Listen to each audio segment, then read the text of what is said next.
Thank you, and good to see everyone for our monthly meeting of the Human Relations Commission. I'd like to call this meeting to order and begin tonight with a land acknowledgement in recognition of and respect for Indigenous peoples as traditional stewards of the land that we now call the city of San Diego. For millennia, the Kumeyaay people have been a part of this land. This land has nourished, healed, protected, and embraced them for many generations in a relationship of balance and harmony. As members of the San Diego community and inhabitants of Ma'at Tapai or Kumeyaay territory, we acknowledge this legacy. We promote this balance and harmony and find inspiration from this land, the land of the Kumeyaay. And now I'm going to go ahead and call roll. Olympia Beltran. Present. Ricky Brown. He's not here as of yet, Madam Chair. Tyler Duncan. Not here as of yet, Madam Chair. Okay. Faye Dutsky-Weil. Here. Tammy Gillies. She is As I mentioned, she's ill tonight. Godwin Higa. Here. I'm He here. is here, Madam Chair. Julia Legaspi. Good to see you. Brianne Mode. Kathy Molig. Present. April Purcell. Present. Nicole Murray Ramirez. Jeffrey Razi Jafari. He's not here as of yet. Kristen Rizzo. Here. And I appreciate your anticipatory unmuting. Very good. And Tootie Thomas. I am here. Good to see everyone. I'd like to ask my colleagues on the commission to please keep your video on throughout the meeting to help remain as accessible as possible to our audience. And I ask the same of the participating commission staff and our guests when you speak. Thank you. I also want to remind my fellow commissioners that you have a copy of our agenda, meeting minutes, and other background materials on our commission website. And they were also emailed. Want to make sure everybody has those items. Now I'd like to recognize our staff and guests present. Before we move on with our meeting, I would like to let you know that joining us tonight are our interim executive director, Gerald Brown, who also serves as the executive director of the Citizens Advisory Board on Police and Community Relations. We're also joined by Terry Via McDowell, senior human relations consultant with the County of Los Angeles, where she leads the anti-hate campaign LA versus Hate. And later we'll be joined by Josie Rose Caballero, who will be speaking on the survey by the National Center for Transgender Equality. And now, Gerald, I'd like to have you run down some of the guidelines for tonight's meeting. Good evening, ladies and gentlemen. You have joined the City of San Diego Human Relations Commission meeting, which will be held virtually via the Zoom webinar platform. Members of the public can offer public comment or agenda items on or doing the non-agenda public comment by accessing the meeting online using a desktop computer, laptop, or tablet, or a smartphone, or by calling into the meeting using a smartphone, a cellular phone, or a landline. To join the meeting, make sure that you dial in the number. If you will hit 6, and I'm going down this thing here. When the clerk, when I introduce you, the item that you would like to comment on, the non-agenda cover, raise your hand by either tapping or raising your hand button on your computer, tablet, or smartphone, or by dialing 9 on your phone. You will be taken in order in which you raise your hand. You may only speak once on a particular item. When I indicate it is your turn to speak, click the unmute prompt that will appear on your computer, tablet, or smartphone, or dial the number *6 on your phone. Thank you. We will now move on to non-agenda public comment. The public was invited to submit public comment on agenda and non-agenda items via web form accessible through the agenda and the Commission's website. Members of the public may also join this meeting as webinar attendees. And if any members of the public have submitted comments in writing via the web form, Gerald will read aloud public comments submitted per city public comment protocol. Do we have any public comment? No, ma'am, we have, Madam Chair, we have no public comment at this time. Okay, we'll move on just to do a quick review of our guidelines for effective and efficient commission meetings. So I'm going to go ahead and share my screen. All right. So just as a reminder, the items most important to remember are to, as I mentioned, please keep your video on to promote transparency and accessibility to the public. If you would like to speak as a commissioner, please type speak in the chat, and please limit comments in the chat to ensure full transparency. If you're joining us by phone, use *9 to request to speak and *6 to unmute yourself.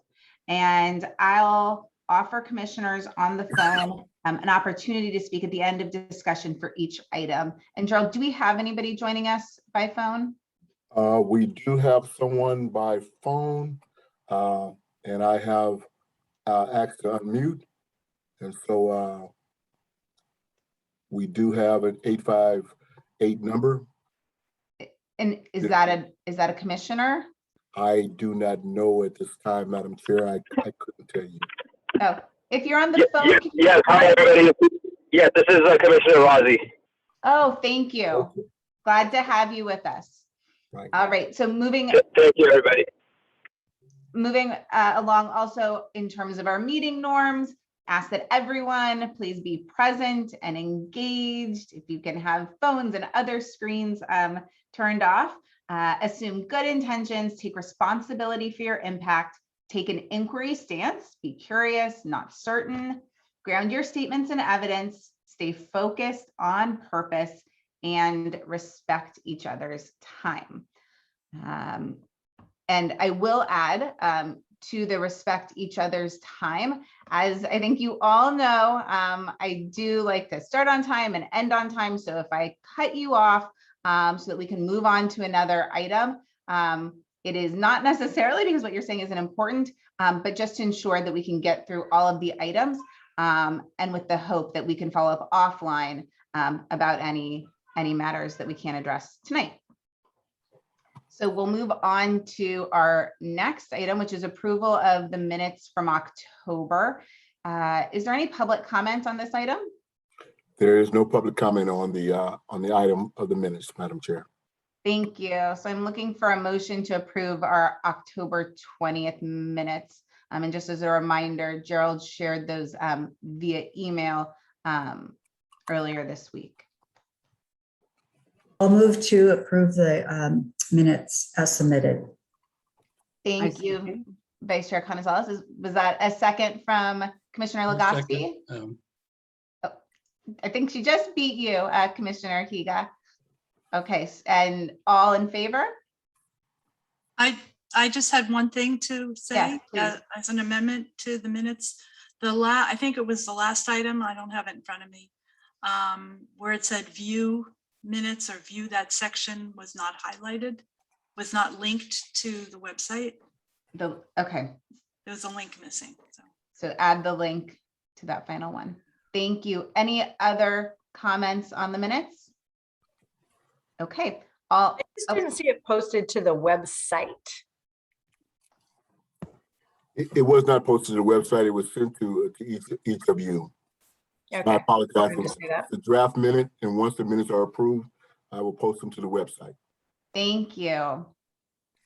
Okay, so the minutes will get posted to the website and we'll add the link as requested by Commissioner Detsky-Weil. All in favor? Any opposed? I do have a question.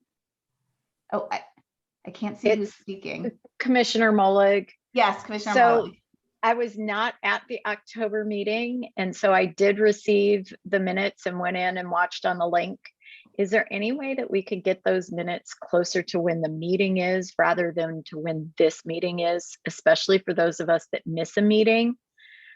So I have access to all the notes Yeah, I mean, closer to when it happened than to tonight. yeah, and I'll let Gerald jump in, but I'll just share, and this is something that we all know, our staffing capacity is really limited. So I want to echo what you're saying, the sooner the better. And we don't have, frankly, sufficient staffing, I don't think, to necessarily support that. I'll let Gerald weigh in, but this is sort of that ongoing issue that we really need a dedicated full-time person and or support staff, I think, but I agree, it would be much better to have it sooner. Gerald? Commissioner, you will have the meeting minutes for the meeting within the week going forward. And so that's what will happen from going forward. And I want to thank Commissioner Purcell, who has recently been doing the minutes, and I adopted her style of doing the minutes, and that seems to work out a whole lot better. And so I will make sure that you have both the video up, should be up by tomorrow, no later than Friday, and you'll have the minutes to go along with that. Well, that's great. We really appreciate it. And thank you for the request, Commissioner Molig. Okay, moving on to our next item, which is LA versus hate. And before I turn things over to Vice Chair Canizales, I want to express my sincere thanks to Terry McDowell, who is joining us tonight. She leads LA versus hate and has really, I can't underscore, so generously shared resources, best practices with us, met with us about the launch of San Diego's own campaign against hate. And Terry, really just want you to know how much we appreciate your time, energy, effort, and really inspiration for our forthcoming initiative. So thank you. And I'll turn it over to Vice Chair Canizales in case she has any other words. Yes, I also just want to thank Terry for really being available and sharing as much information as possible. We are going to have a discussion about our efforts a little bit later in the agenda, but this is a busy week for Terry. So I just wanted to mention that Terry is with the LA County Human Relations Commission, and she is the LA versus Hate Program Coordinator. She has worked in this field for a long time in Los Angeles. And I don't want to go into a long bio about Terry because I know she's her time is limited this evening. So I just want to hand it over to Terry, who's going to talk a little bit about the program, an overview, but really the successes that they've had in Los Angeles since the program was kicked off. And so with that, I'll hand it over to you, Terry. Thanks for being here. Oh, thank you. Thank you all. Very kind words. Do want you to know, I want you to succeed. We need models like this throughout the country. So please do not hesitate. I always tell any of you that reach out, do not hesitate to reach out. Come to our workshop. We have one tomorrow. You heard it's a busy week. This is United Against Hate Week. We joined our colleagues in the Bay Area last year to commemorate a week when we can celebrate solidarity and inclusion and safety for all. And this is our second year. And if I sound a little tired, it's because I am. We have one more workshop to go, and it's going to be a wonderful one. If you would like to attend, please do laversushate.org, and you can get the meeting link from there. It talks about a hate-free LA County in the future. And there's two panels. One is art and culture leaders. The other is social justice leaders. And then we have a panel of elected officials. from Congress people to state representatives who are going to talk about what they can do now to realize that future hate-free LA County. So again, really hope you will join us. And I'll give you just tonight a very quick overview of what LA County's model looks like and see if any parts of it work for you. So LA County, like many places from 2014 to 2017, had an uptick in hate. It was, we thought, pretty dramatic every year, about 1%. However, last week, my agency, which has issued a hate crime report for the last 30 some years, reported that hate in 2019 over 2020 went up 20%. The highest rate of hate crime reported since 2003. It does not look like it's going to get better anytime soon. I'm sure that LA County is not operating in a bubble. I'm sure you are having the same issues. So that's why we really need to stand shoulder to shoulder and see if we can really strengthen these programs so that from county to county, there's no interruption to the services that victims of hate can receive. So the LA versus Hate program is a three-legged stool, I always like to call it. And as a result of the uptick in hate, the commission, the Board of Supervisors asked the commission to come up with a multi-year approach. And that's key, multi-year. Many of the human relations commissions have been around for a long, long time. But unless we have a concerted effort that's going to be sustained over a long period of time, these commissions tend to kind of sort of crash and burn after 5 to 10 years. So what is behind LA versus Hate is this real intentional, purposeful, long-term strategy that is going to keep us in the game for a long time. And I would hope that you all hear that as well. The first thing that we wanted to do was to do a lot of messaging. We wanted county residents to say, enough is enough. We are not going to stand in silence. We are not going to not report. We are not going to say, oh, that didn't happen to me, or what just happened to me. I'm ashamed, I'm embarrassed, which is what a lot of victims of hate report. And so they will not tell anyone but maybe a family member what happened to them. And this was as a published report done by the Vera Institute about 4 years ago. So we wanted to make sure that victims of hate reported, that they stood and realized they were not alone. And for that messaging, we went to a public relations firm that has a intentional way of operating. We knew our money was not going to go far. The initial budget was $200,000 for marketing. And so we needed to use a lot of innovative ways to message around report hate. And so they use art, they use cultural interventions, and they use social media. So we have a lot of free downloadable art. It's very neighborhood specific, and it really tells them, hey, you don't have to stand in silence. So the second piece to this was the ability to report hate through a nonprofit. We did not want government involved. There's so much fear right now towards government that we went to 211 LA. They are 24/7. They have access to over 140 languages. They have about 30, no, I'm sorry, they just announced their 40th anniversary. They allowed us to join their party on Monday.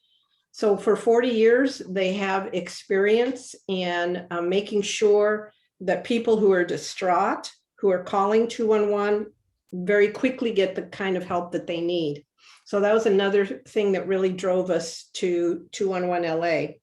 They have an easy way to report, either by phone, or you can use an app on your tablet or your phone.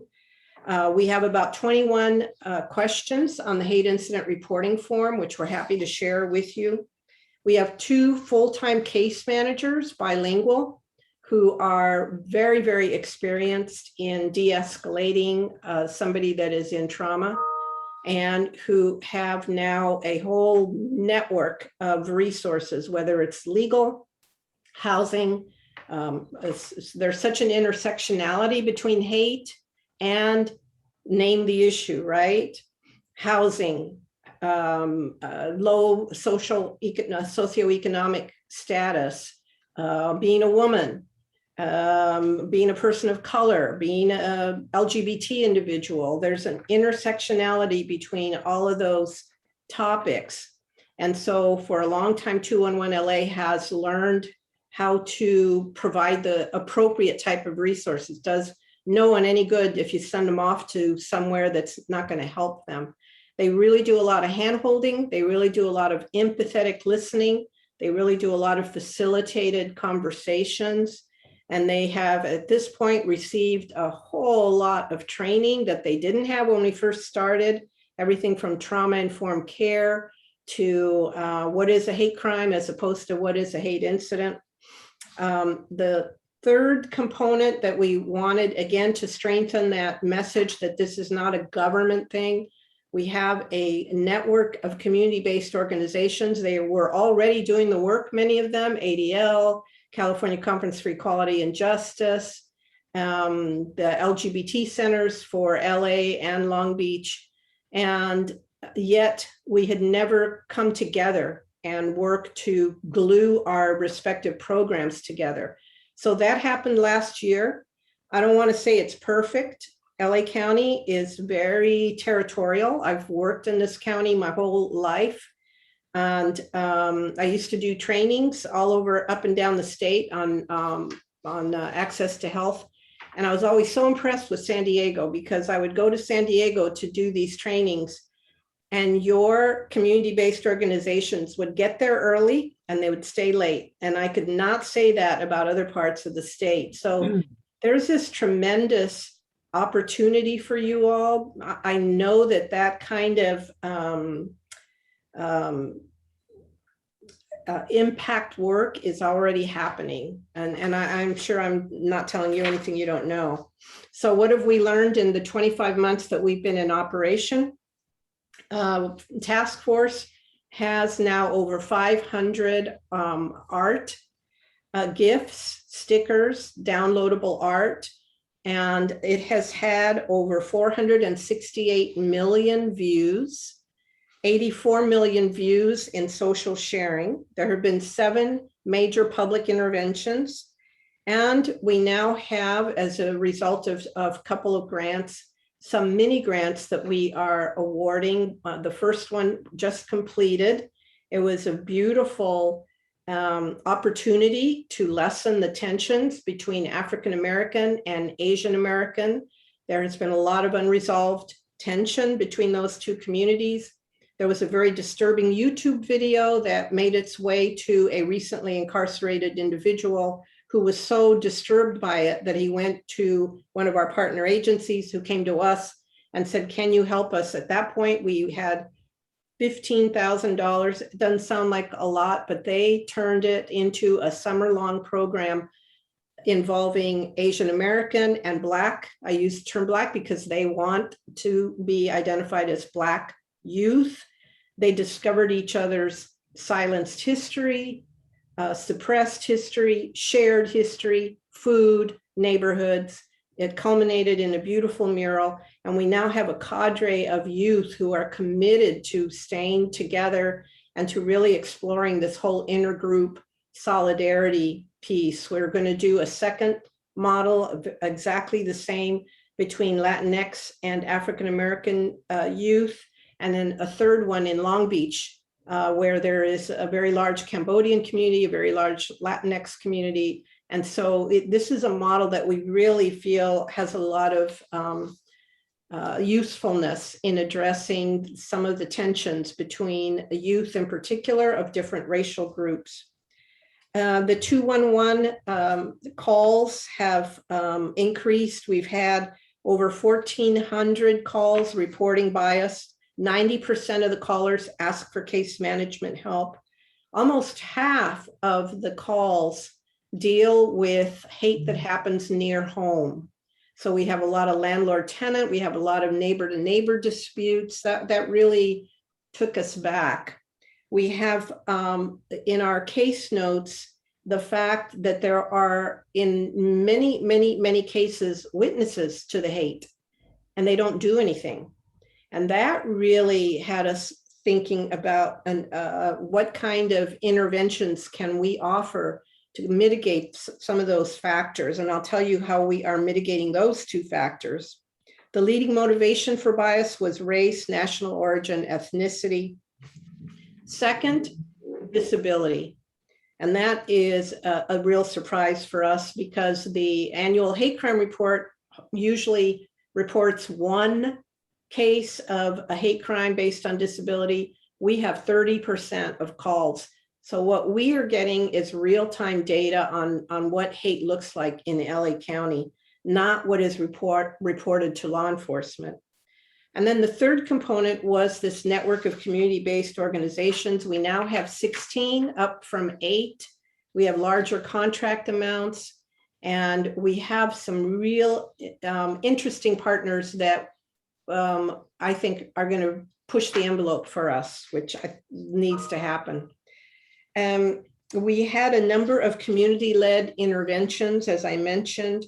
There were 2 murals in particular that have received a lot of attention. One dealing with the anti-AAPI hate, and the second one that just was unveiled on Monday is beautiful. The theme is We Are One. And both were sponsored by LA Care Health Plan, and both speak to empowering individuals who have been targeted for hate. So I wanted to also, for a moment, talk about our action committee. We now have 4 work groups so that we can do deeper dives into the programs. We have education, they meet tomorrow. We have policy, we have strategic partnerships, and we have online hate. What is next for us? I told you there were 2 areas that really surprised us. The fact that hate happens near home. So we have reached out to the dispute resolution program and have now included a couple of partners in our network because mediation is so important. We also took note of the fact that there are bystanders. They will pick up their phone and start taping when hate happens in front of them, but they won't do more. And so Hollaback out of New York offers a number of bystander trainings. And so we are all over offering the Hollaback trainings. Tomorrow, we have a goal of training 10,000 individuals in bystander trainings. There are probably 10 trainings that are being offered tomorrow, almost on the hour and in different languages. So that is just going to become more and more important. We have a number of victim advocates. We have now 5 who started out as victims and wanted to use their experience to help other victims. So that has been a really, really important programmatic success for us. We have our ARPA funds, American Recovery Program Act funds, which are going to fund dream centers in targeted high schools. We really feel that schools are where we need to go next.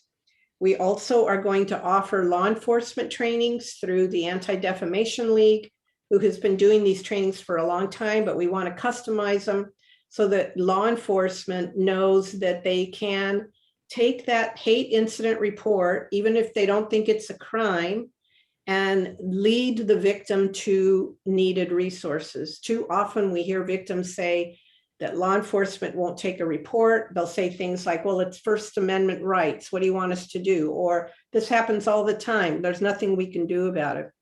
So that's not right. On Tuesday, we had a training for law enforcement that was sort of the precursor to what is coming. We have business card size cards that are going to be given to patrol cars. They can hand out to victims and it leads them to 211. This week, as I said, United Against Hate Week, it's our second event, and it really helps to shine the light on what LA versus Hate is doing. So with that, I'm going to shut up, take a breath, see if you have any questions. And Thank you, Terry. And I mean, I just wanted to clap for everything you shared and everything you've done. And I see nodding heads. It's extraordinary. I think particularly in the face of this sort of stark increase that you're seeing in LA of hate. One of the things I'm curious about, and then I'll turn it over to other commissioners to ask questions, is do you think the increase in hate reflects increased reporting? I think there's some of that. I think there's obviously such a polarization of our communities. We have forgotten that there's a very real cost to seeing even family members as other. You don't have my same set of values and my viewpoints, then I'm going to see you as another. And it's very easy to hate an other, right? So I think that is operating. And I think that COVID, the backlash on COVID, the other piece is in LA County, at least, one of the largest targeted victim groups were white people. And this seemed to come to a head right after Mr. Floyd was killed. And a lot of times there were some anti-white slurs that were used. So I think some of it are the times. Some of it is the stridency, which is a good thing, the empowerment that we see with victims. But I do also see that we are in a place where if we do not stand up and do what we can to mitigate the hate, we will be in a very, very bad, sad place that will probably start in our schools, because that's kind of where social justice movements start and where they can really be helped. So I hope that answers the question somewhat. I'm no social scientist. No, but I think helpful for you to share what you're seeing on the ground and at least your assessment. I do have some ideas I'd like to share, but before I do, want to see if any of my fellow commissioners have any questions or comments they'd like to share. I do, Commissioner Molig. Thank you so much for sharing this. It's an amazing program that I have seen for quite some time, and being connected with the trans community, I'm aware of the work that's happening in LA. Is some of your funding, I know you get a lot from grants, but is there any of your funding that comes from the county budget? Yes. So the first year we received $500,000, and then we were able to leverage the funds with Mental Health Services Act dollars from the County Department of Mental Health. So that was year one. This year, the department that the commission is within increased, well, last fiscal year, it wasn't very much, but this fiscal year, they increased it to 600,000. And then we've been able to leverage just, sponsorship grants. The county has a grant making agency, the Quality and Productivity Commission. So they've given us 2 grants now. My boss, however, thinks that we should not go for outside funding and really force the county to give us more funding. The danger is if we don't get the funding from the county, then what happens? So yes, we've been really lucky. The data has helped. We have to report every 60 days to the Board of Supervisors. That has helped. We had an independent evaluator come in and evaluate the entire program, and it was generally very positive, so that helped. And then events like United Against Hate Week helped to raise the visibility. So any of those strategies, I really hope that you use for your own county board, and also look for ways to partner with other county departments. We received $300,000 this fiscal year from the Office of Violence Prevention, which is a part of the Department of Public Health. So we've kind of been leaning on county departments for actual dollars, but they've also been really, really great about giving resources. So free bus shelter ads, free train ads, free coloring books distributed through the libraries, free posters installed at the park, space for the murals at the parks. So there's lots of ways other than money that can help support the program.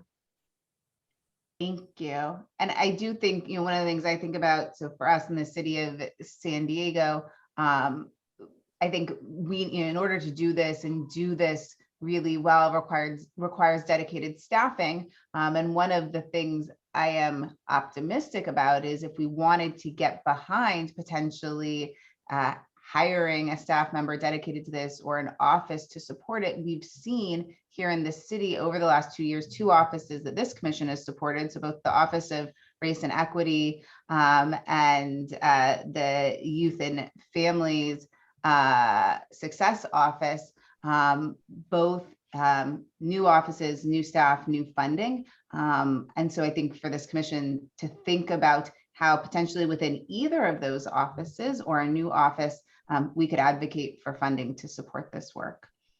Any other comments, questions for Terry or about LA versus hate? And just want to check the chat to see if anyone's asked to speak. Nope. Okay, and I did want to just add, as Terry was sharing the work that they were doing, I was jotting down notes about potential collaborations within the city that could support some of this work locally. And particularly one of the things that stood out to me, Terry, was the fact that you mentioned the role of youth engagement and really thinking about kids and schools if we want to change things moving forward. And we have now a brand new or newly relaunched youth commission within this city. And I think it would be really interesting to encourage that commission to take on this issue and to think about how youth could really lead in raising awareness about and combating hate. And I know we'll talk more about this. We have another item later in the agenda and Vice Chair Canizales will share more, but did want to lift that up right now. Terry, any final words from you before we move on? We had 4 youth at the workshop this morning, and they had so much wisdom. Let me just share a couple of their thoughts.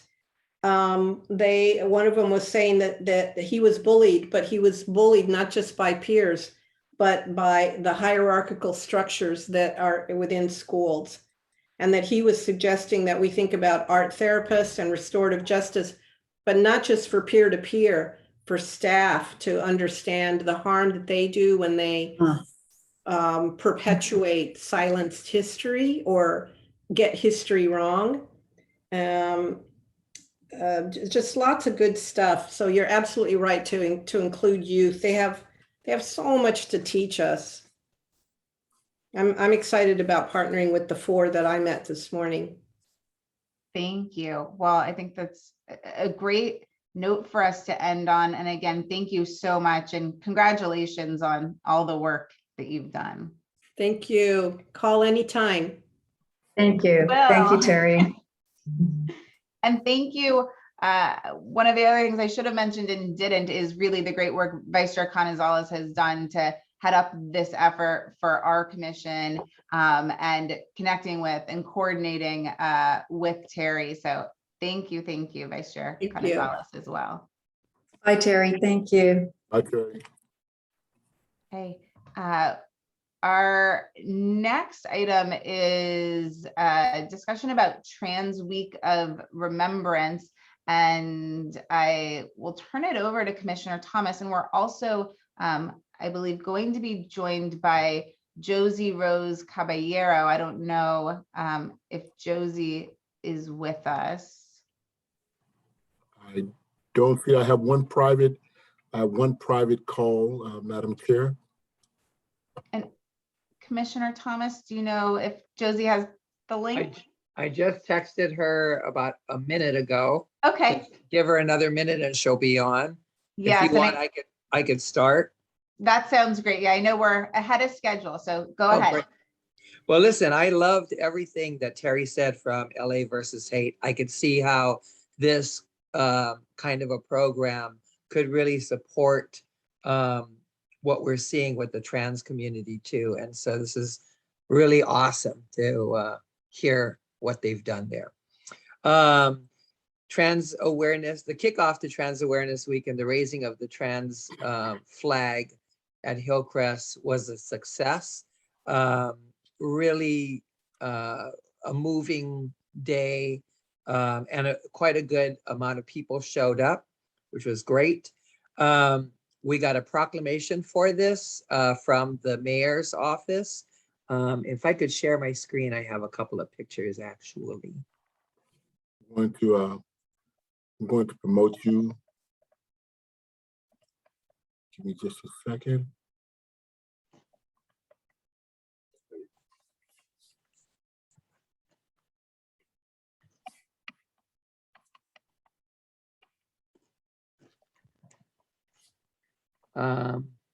So this was the proclamation.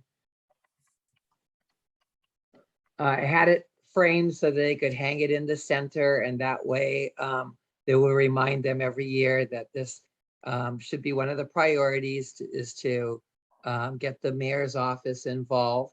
Luckily, Stephen Whitburn showed up for the ceremony, and I had some words with him, and he is interested in sponsoring it through the city council to have it. She says she's on now. To have it codified so that it's every year, year after year. Trans Awareness Week, November 13th to the 20th. The 20th being Trans Day of Remembrance. Next thing is, this was one of the moving moments there where people from the trans community lifted the flag up onto the pole and then hoisted it up for flying there for the rest of the month. Really awesome to see the community come out and do that stuff. And lo and behold, but who shows up but Tony Atkins, absolutely a fantastic partner and friend of our community. And yeah, so that was that. Let's see, this is Josie here, and Josie should be in the room. One thing I wanted to say was I got to work with some really great people in pulling this together from the center and from our community, and Josie was one of them. It was the Trans Day of Remembrance Working Group, and the Trans Awareness Week was a part of that. And also with working with fellow Commissioner Julia Legaspi, really want to send out a huge thank you for all of her efforts, especially with our county counterpart, the HRC for the county. So thanks, Julia, for doing that. I think I need to get promoted to panelist.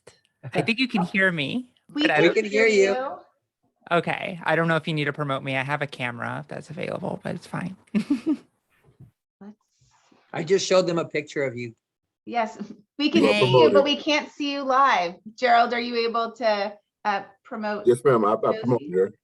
Very good. All right, can we see her? Hi. There you are. Oh, very good. Okay. Good.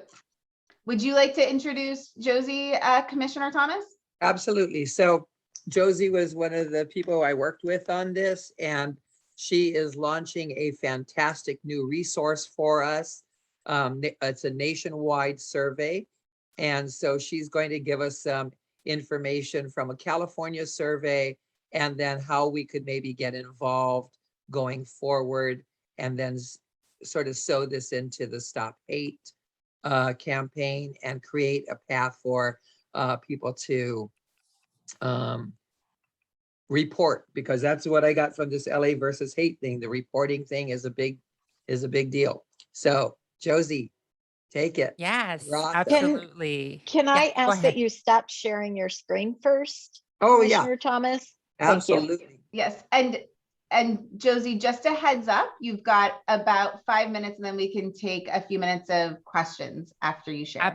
Absolutely. So I'll try to be as quick as I can on this. So thank you, everybody, for letting me take an opportunity to speak here. As Tootie mentioned, my name is Josie Caballero. I am, but I go by she, her pronouns. I am the project manager for the U.S. Transgender Survey for the 2022 cycle, which we're very, very excited about. And I work with the National Center for Transgender Equality. So that's the organization that I am employed by. Tootie asked me to speak on this to kind of go over the importance of data and how it is used to serve the trans community at large.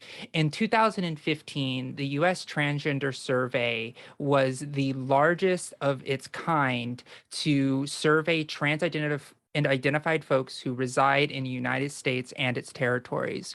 We had 27,715 respondents take the survey, which it was a monstrous undertaking to be able to make that happen. And what we were able to glean from this report was a lot of the things that we all suspected. But what the U.S. Trans Survey does is it adds scientific legitimacy into the data gathering process. The U.S. Trans Survey goes through an IRB process, or institutional review board, that ensures that we have integrity and we're following scientific ethics guidelines to be able to field a survey at a size, especially with the questions that we ask, especially around suicidal ideation, as well as unemployment, and having to recount very traumatic experiences in your life as a trans person. So we have to go through the scientific rigor of making sure that these things happen. So in 2022, we are planning to launch this survey. We've already launched the pledge, so you can go to ussurvey.org and ustranssurvey.org. Sorry, I've had a long day. I've been working since 6 in the morning, so please forgive me. So ustranssurvey.org, you can go and you could take the pledge to take the survey if you're a trans identified or non-binary individual. So we're very excited to do that. We're planning to field a survey in February of next year for about 4 to 6 weeks. We're really shooting for a sweet spot about 34 days. Now, I would like to take the rest of my time to start going over some of the data that we found in 2015 in regards specifically to California.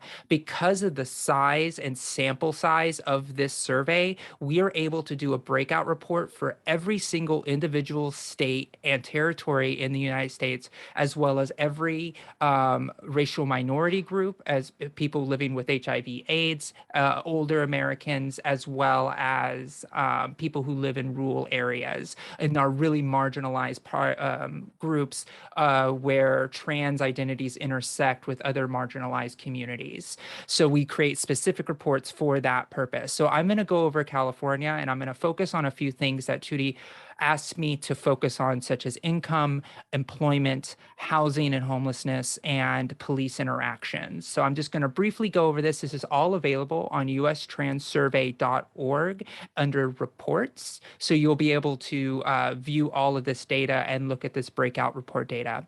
So as far as in the state of California, And go Josie, ahead. if you could share, if you would share this piece of the report with us after, so that we could share it, I think, with the mayor's office and others within the city, that would be fantastic as well. Absolutely. And I'm putting the exact document I'm reading off right now in the chat. This is just California's report. And then I will link the report page so you can look at those priority groups as well. So thank you, Shauna, for that. Okay, so I'm just going to go and dive into the numbers. I'll try to go as briskly as possible, but not speak too fast, because sometimes I can just machine gun these stats because I am the data nerd and I'll just go right into it. So, okay, so first, income. 15% of respondents of 15% of respondents in California were unemployed, and this is all data from 2015. But in research terms, 2015 is still very new data, believe it or not. So especially when it comes to this quality sample, 33% of trans people in the state of California were living in poverty when this was taken. Unemployment in the workplace, 15% of respondents who have ever been employed reported losing a job in their lifetime because of their gender expression and identity. In the past 26 years, those who applied for a job during that year, in the past year, reported being fired or being denied a promotion or not being able to be hired for a job that they applied for because of their gender identity and expression. Respondents who had a job in the past year reported being verbally harassed, 13% physically attacked, 1%, oh, I'm sorry, I got that backwards. Sorry, in the past year, 13% were verbally harassed, physically attacked 1%, sexually assaulted 2% at work because of their gender identity and expression. 22% of those who had a job in the past year reported other forms of mistreatment based on their gender identity and expression during that year, such as being forced to use the bathroom that they didn't match their gender identity, or just being continually misgendered by bosses and coworkers, and also sharing private information about their transgender status. So a lot of outing happens in the workplace as well. About 22% of California trans individuals experience that type of abuse. As far as housing and homelessness, 22% of respondents experienced some form of housing discrimination in the past year, such as being evicted, denied a home or apartment because of being trans. 30% experienced homelessness at some point in their lives. 11% experienced homelessness in the past year just for being trans. 24% of respondents who experienced homelessness in the past year avoided staying in a shelter because they feared mistreatment of being trans. That's 1 in 4 trans people. Like they're not even seeking help because they're just so afraid just to go because of the mistreatment. And as far as police interactions, in the past year, the respondents who interacted with police or other law enforcement who thought or knew they were trans, 55% experienced some form of mistreatment, including being verbally harassed repeatedly, referring to them as the wrong gender, physically assaulted, sexually assaulted, including being forced by officers to engage in sexual activity to avoid arrest. And the reason that is so big is because, unfortunately, there's a lot of trans people who work in the sex work community. So a lot of these police officers are taking advantage of these trans individuals by asking for sexual favors. 56% of respondents said they would feel uncomfortable asking for police if they need it.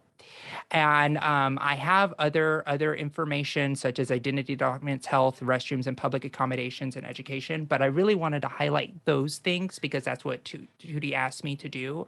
But just to highlight the importance of this data was taken in 2015. Yet just last year, a trans woman in San Diego County was forced put into a holding cell with 3 men. Even though her gender identity document said female on them, her jaw was broken and she was hospitalized. She's in current litigations with the county because of this, and it was at the sheriff's. So this isn't data that is like, oh, this was only 7 years ago. This is today. This is now. And more than ever, because trans visibility is increasing, we are seeing more violence and bigotry being shown to our trans gender siblings. In fact, we've already had 46 victims of violence in this country just this year, already shattering the last year's record. So with that, I'm happy to ask questions and go over more of this data in more detail. Deadly violence, right, Josie? Deadly violence. Deadly violence. That's right. They are no longer with us. Thank you, Josie. And I really appreciate you sharing the data and the stories with us. And I'll ask if any of my fellow commissioners have any questions or comments. Yes, Commissioner Higa. Yes, I was on the Citizens Review Board for about 8 years, and I'm wondering, do you have any statistics of reporting complaints to the police department? Because, you know, when you're speaking, I don't recall so many complaints from the gender community where we investigate the violation, you know, procedure violations that the officers have to follow. It's a courtesy and the, you know, community type situation. So do you have any information about why they're not reporting it to San Diego PD, where there's an internal investigation, the internal department look into this? But you know, it's really interesting that throughout that 8 years, I really did not, you know, had any experience in looking at cases from a gender, you know, transgender complaint. Absolutely. And I'll try to answer that the best I can.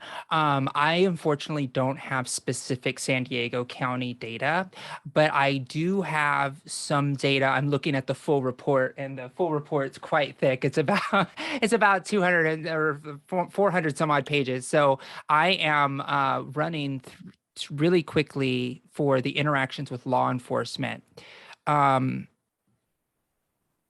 Okay, so as we said in the data, 57% of respondents said they were either somewhat or very uncomfortable asking for help from the police. So there is about more than half of the population right there who aren't going to complain, right? Who aren't going to even say a word to try to rock the boat per se, right? And I'm trying to just make sure that I'm using the best I can with the data.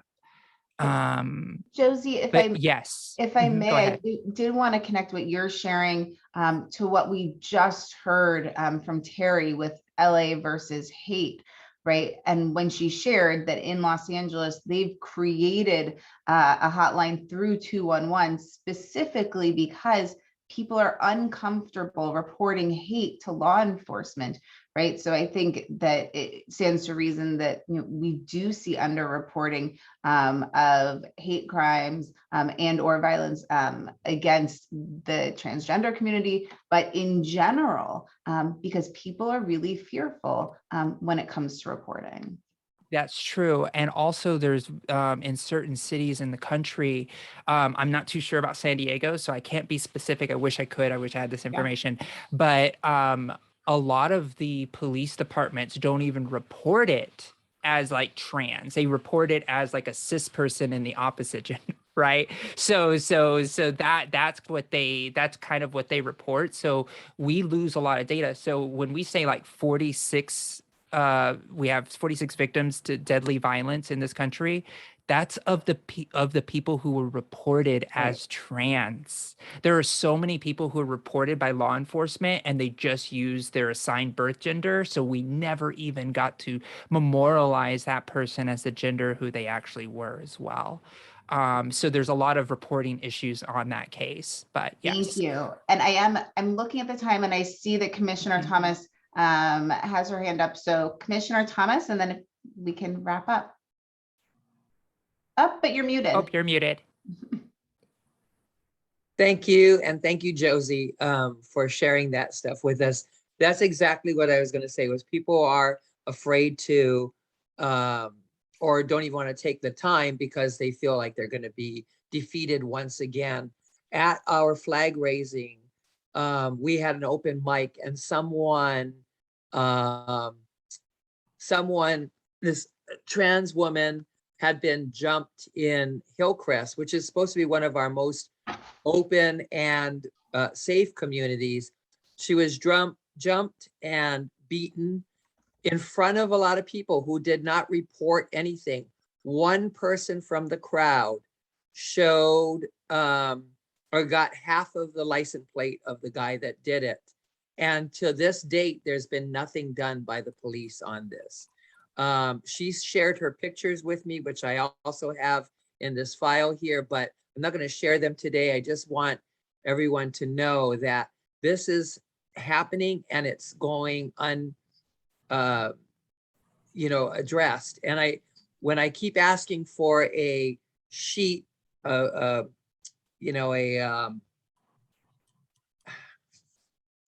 a chart of what complaints are coming in, that should be one of the things on there. Is this from a community that is victimized often, right? So it should say trans, or it should say women, or person of color, or whatever it should be. That should be on the sheet also, so that we know and we can quantify how these things are happening. But also, given that they have to have a simple way of reporting, and we've talked about SD Get It Done. The 211 thing is perfect also. But to say, oh, after the fact, go to this website, they don't even know that we're out there. They don't even know that we have this commission that is willing to take on or champion the harm that was brought to them. So with that. Absolutely. And I just want to just really quickly state about the importance of what I call data justice, because at the end of the day, when we look at this data and what the U.S. Transgender Survey has done for different states and different assemblies, making sure that nonprofits have money for grants, the ability for other researchers that are trans to get a PhD based on the research that we're doing, it is so critical, because when you have data to show this is what's happening in San Diego, you're able to pass and make sure that those bills are done. So that was my point on the data piece, because it's super important. Thank you, Josie. And I do see, so Kathy, Commissioner Molig has her hand raised, Commissioner Detsky-Weil, and then Gerald. I want to bring back around to the piece that Commissioner Higa brought up, the non-reporting to police. So I serve on the SDPD's LGBTQ Advisory Council. And this is a problem, not only, certainly the trans community doesn't feel safe reporting, and in particular reporting when that assault comes from law enforcement, which it does. But then it makes law enforcement come from an attitude of, well, nobody's reporting anything, so there's not a problem. And this is a huge divide that is just so overwhelming to try and build a bridge between the two communities. So this reporting and what Josie's talking about of that data, and for us to get wrapped around something like the LA Hate, that we're really having this place where it's safe for people to report, whether it's a community assault or an officer assault, I think is going to be vital moving into 2022. Thank you, and I agree. Commissioner Detsky-Weil. Yes, the numbers are staggering. I mean, they're just very upsetting. And I was especially intrigued with Terry's discussion about bystander training. And I see that there are a lot of situations where bystanders do nothing. They don't help, they don't stop to help people, they don't report anything. And it disgusts me. So I think bystander training is something very valuable. It would be great if we could do stuff like that here. Yes. As well. Yeah, and I'm wondering, so if anybody knows of any local organizations that do bystander training, because I was thinking the same thing, and or if someone on the commission would look into that and reach out and see if we could partner with them to put on some bystander trainings. And CRC does bystander training, the National Conflict Resolution Center. I will jump on being a volunteer to get information about that and bring it back. That would be great. Fantastic. I had that written down that I thought maybe they did, and I was thinking about what Commissioner Rizzo was working on in terms of mediation training for us. And I know Commissioner Rizzo, you've been in touch with them already, so I don't know if you two want to tag team potentially, but I think that would be a great thing for us to work on. Fantastic. And Gerald, last word on this? Just wanted to say to Commissioner Trudy and to everyone that I have a direct line to the police chief and to the executive police chief. And so if you would forward me that information as it relates to the person being attacked, I'll take that directly to Chief Neslight and also to Chief McGrath and give them that information, because sometimes I understand that it is difficult to get that information through the chain of command. And so we can cross right over and give them that information and send it right to them. Reverend Brown, we talked about this, and this was another case in addition to the one that I talked to you about. When we were planning this flag raising, Naya, who works with the center, was telling us about a trans homeowner in the East County who is being threatened on a daily basis by her neighbors to be burnt alive and a whole bunch of things that are just really heinous.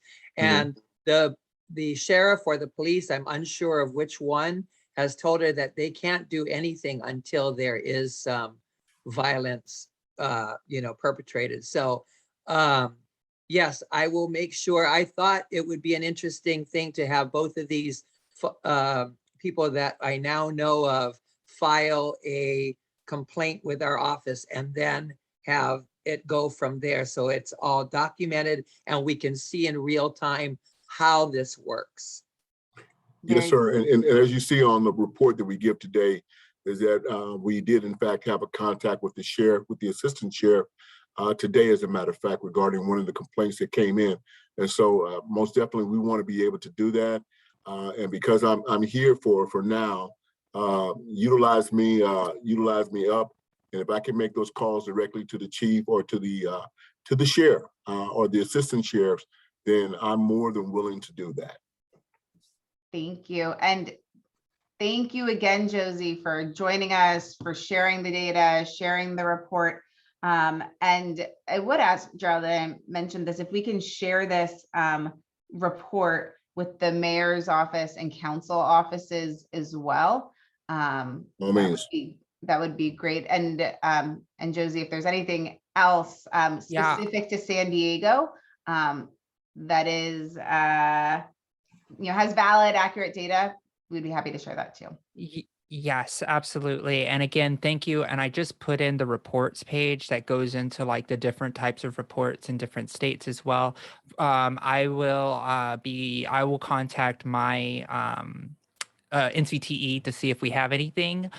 We do have some police ideas and practices that we've been working on. We actually have like a policy advocate with NCTE, the National Center for Transgender Equality, that could also assist and be happy to be able to have a conversation with anyone here about what best practices they've seen across the country that have been a real example of what we need to be striving for. Thank you. Thank you very much. Really absolutely appreciate you. And thank you, Commissioner Thomas, for bringing this item to tonight's agenda and for all the work that you do. Would you like me to share part B of this now or with my commissioner report? Let's share it later. What I was going to mention, though, in addition to sharing this report with city officials, if we could share this with the county HRC, I'd like to do that as well. Julia, will you take care of that? Julia? Thank you. And just as a reminder to everyone, Commissioner Legoski serves on both commissions. Yes. Thank you. Thank you again, Thank Josie. you. All right, I'll be on my way. Thank you so much. Appreciate you. Bye-bye. Bye-bye. And our next agenda item is Mayor's Office Public Official Comment. Do we have any public comment on this item? No, ma'am, we do not. All right, and I think it's all you. Well, and I'm going to toss it back over to you, Madam Chair, because of your letter that you did, your exclusive language letter that you sent off. Sure. Put in, in talking with the folks in the mayor's office, there has not been any new information, but they are ensuring, as they did tell us the last time, to make sure that all correspondence, all manuals going forward will in fact abide by the new inclusion policy that Mayor Gloria has signed. And so, Madam Chair, it's over to you. Yeah, so this was going to be just an update on the inclusive language policy. So if everybody remembers, last month we heard from Council President Campbell's office and Councilmember Campillo's office. They had collaborated on this inclusive language policy. And as you heard from Gerald, that policy has been adopted and it was adopted unanimously, which I think is terrific.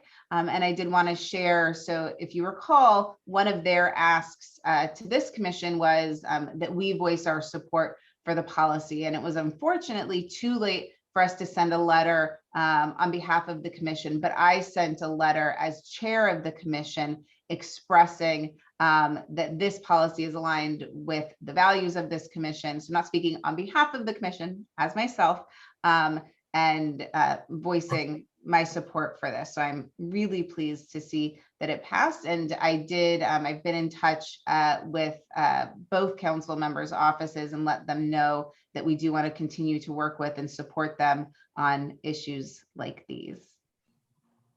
Any questions on inclusive language? Or the inclusive language policy, I should say, or comments? You know, it's so interesting. I'm sorry, I just spoke up without raising. That's okay. That's okay. It's so interesting how in Terry's talk about LA versus hate, there's so many facets that could be plugged into any one of these things that we're talking about. And even with the inclusionary language, that if there could be some money secured through the city to explain why, you could put that idea out on social media and explain why we are doing this to get more people on board. Other, art pieces would be fantastic to explain it also. Absolutely, thank you. And Commissioner Molig. So I would like to, and I don't know, it's not an agenda item necessarily. I don't know if we add it to the next meeting, but I would like to expand for us that inclusive language, that we get rid of things like ladies and gentlemen in our meetings, and really move ourselves to the commitment of inclusivity across the board. It's great that the city's doing it. It's great that the county's doing it. Our organization is doing a ton of training with county employees now because of their policies. But if we're going to really be committed, then let's be committed, right? 100%. I would say, would you do a brief training for us? I would be thrilled, but I would more importantly like to bring my co-trainer in who is non-binary, because they are much more the person who should be doing that. But Great. Yes, we would be happy to. You just tell me when.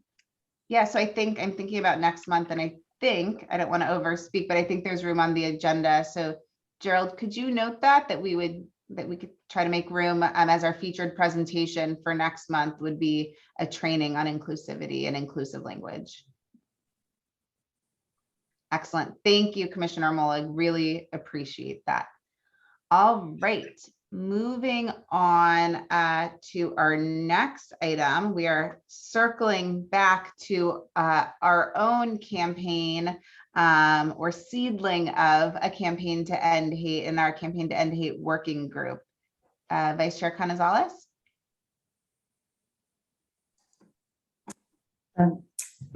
Yes, good afternoon, everybody, or good evening.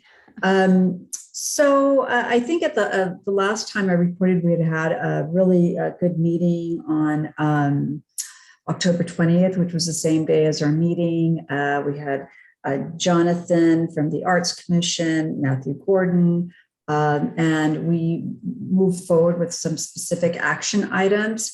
One of the action items was to create a San Diego versus hate logo. That was sent to just to a couple commissioner, well, just to myself and Shayna. And Commissioner Hazen did have some comments about the logo. And so we're looking at possibly a different design. And we're happy to share that with you. But, I think that there were some valid comments about that particular design. And so we're waiting to see what the new design will look like. And then we had a following meeting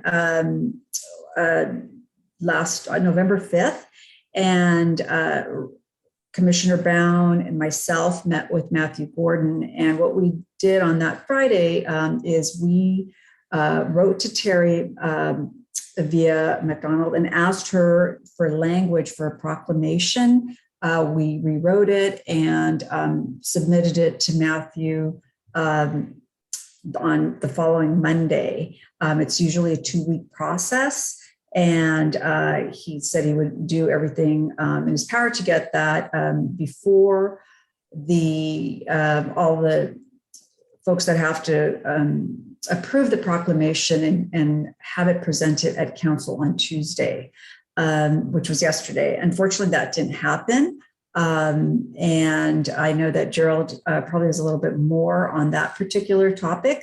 I know the next step in what we're trying to accomplish is to schedule a meeting with Kim Desmond, because it's very clear, as I mentioned at our last meeting, that this really has to be staff driven, and it has to come from the city of San Diego, and there has to be buy-in from the city. And whether it is our commission through our executive director, or a collaboration between arts, the office of ethnic, Kim Desmond's office, and the HRC, it really needs to be a staff led initiative.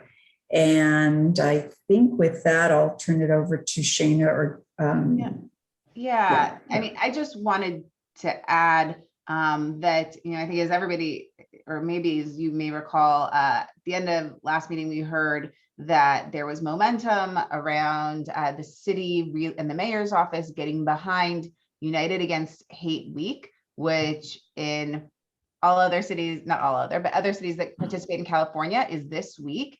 And we knew that we had a month to be able to get a proclamation, have a press conference, and we're told that the mayor's office was supporting that and excited about that. And I have to say that it's disappointing to be sitting here today and to not have either a proclamation or a press conference, because I do think that the interest is there. I do think there is a commitment to this issue, and we have to take action.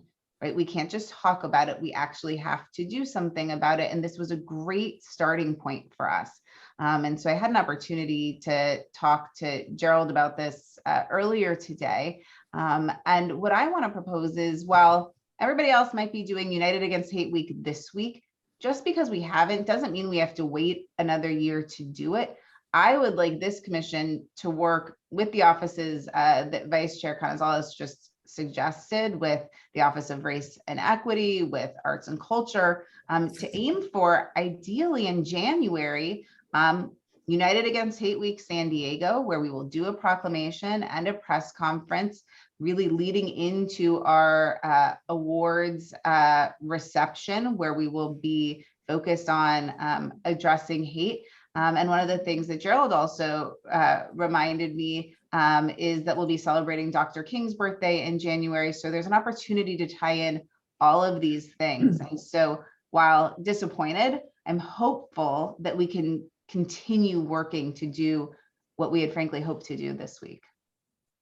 Yeah, and I'm not sure if I said it already. I'm a little bit tired this evening, but I wanted to thank Commissioner Brown for taking the language of the Los Angeles proclamation and rewording it and being there, because I was not able to do that that particular day. And so I think I just want to acknowledge that Commissioner Brown was very helpful in that effort.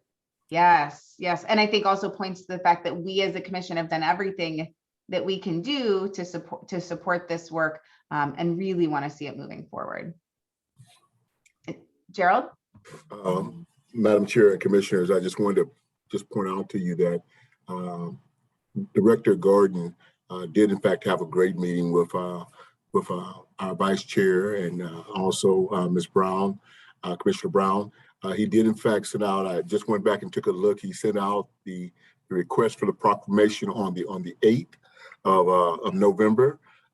He sent it over to the person that handles proclamations, one of the chiefs from the council office. That did in fact go to him. The chief responded on the 8th.